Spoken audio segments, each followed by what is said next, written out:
Yes, mambo vipi? Niliwaambia hamkutaka kuamini kwamba kuna mpasuko mkubwa unakuja kwenye klabu ya Yanga. Hamkuamini. Nadhani leo mtaamini. Engineer Hersi Said amechukua fomu ya kugombea ubunge Kigamboni. Niliwaambia kitambo. Hamkutaka kuamini. Mpasuko wa Yanga unakuja vipi? Engineer Hersi Said anaenda kugombea ubunge Kigamboni. Arafat Haji anakwenda kugombea ubunge Zanzibar. Hawa ndio muhimili wa timu ya Yanga. Hata GSM anayetoa pesa, anatoa pesa kwa sababu yupo na mtu mwaminifu kama Engineer Hersi na Arafat Haji.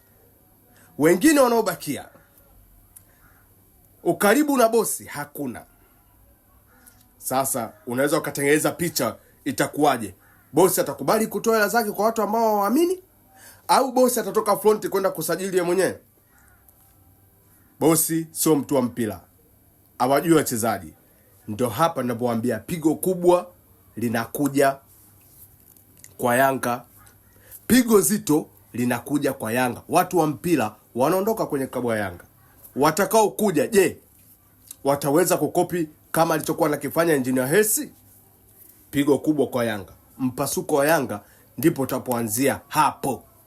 Labda muombeeni dua asipite kwenye ubunge ili aje kuendelea kuwa mwenyekiti wa Yanga. Lakini kama atapita ubunge, basi kwa sababu mbunge hatakiwi kuongoza tena na klabu kama hivi.